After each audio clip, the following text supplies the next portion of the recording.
غور فرمائیے، حضرت محمد صلی اللہ علیہ وسلم کا وطن مکہ مکرمہ اور مدینہ منورہ تھا۔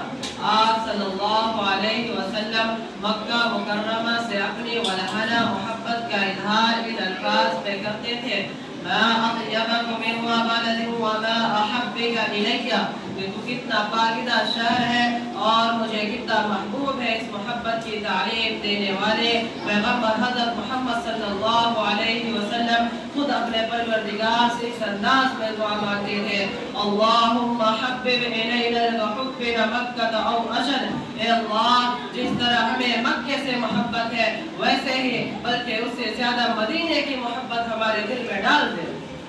یہی نہیں بلکہ آپ صلی اللہ علیہ وسلم کو اپنے وطن کی ہر چیز سے محبت تھی، یہاں تک کہ آپ صلی اللہ علیہ وسلم کو اپنے وطن کے پہاڑ سے بھی محبت ہے۔ فرماتے تھے یہ پہاڑ ہم سے محبت کرتا ہے اور ہم اس سے محبت کرتے ہیں۔ ذرا تصور کیجئے کہ جس نبی کو اپنے وطن کے پہاڑ سے بھی اتنی محبت ہو، اس نبی کے امت حب الوطنی سے کیسے عالی و خالی ہو سکتا ہے؟ ہمارے ملک ہندوستان میں تمام اہل ترجمانی کرتے ہوئے مفکر اسلام علی میاں ندوی علیہ الرحمہ نے کہا تھا کہ حب الوطنی یہ ہے کہ ہمیں اپنے وطن کے پہاڑ سے بھی محبت ہو۔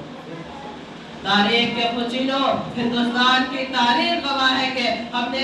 نے وطن کو ہمیشہ جذباتی محبت کا اظہار کیا ہے، بلکہ انگریزوں کو تسلط سے آزاد کرانے میں اس کو پیش رہے ہیں، اور ہم مسلمانوں نے آزادی کی جد و جہد، آزادی صبر کی کہانی ہے جس کو پھیلائے تو آزاد ہندوستان، سمیٹے تو کتب خانے اور دل میں اتارے تو آزادی کے ترانے بنتے ہیں، اور ہم فخر سے کہنے لگتے ہیں سارے جہاں سے اچھا ہندوستان ہمارا، ہم بلبلے ہیں اس کے، یہ گلستاں ہمارا۔ بادر وطن کے جگر پالو، اس ملک کو آزاد کرانے میں جن مجاہدوں نے گولیاں کھائیں، جیل کی صحبتیں سہے، عبدالعزیز رحمت اللہ نے انگریزوں کے خلاف جہاد کا فتویٰ دیتے ہوئے فرمایا تھا کہ آج سے ہمارا ملک غلام ہو چکا ہے اور حصول آزادی کے لیے جد و جہاد کرنا ہمارا فریضہ بنتا ہے، اور مسلمانوں نے آزادی کے لیے آگے بڑھے، جن کی قیادت حضرت سید احمد شہید رحمت اللہ نے کی۔ 1857 کی جنگ آزادی کے بعد ایسٹ انڈیا کمپنی سے اعلان ہوا کہ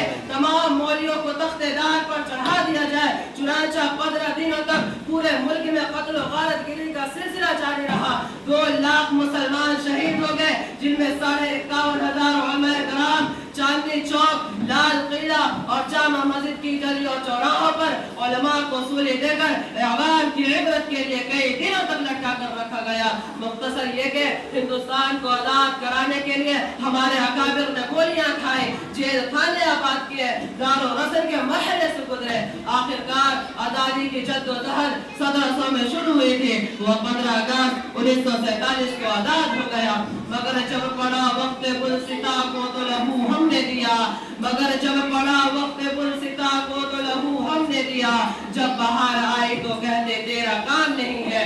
آئیے عہد کریں کہ اس ملک کی آزادی اور اس ملک کی سلامت کے لیے ہم دعا کریں گے۔ اللہ تبارک و تعالی ملک کو سلامت رکھے۔ وطن آواز دیتا ہے وطن کی شان بن جاؤ، وطن آواز دیتا ہے وطن کی شان بن جاؤ، اٹھو اٹھ کر نئی تاریخ کا عنوان بن جاؤ۔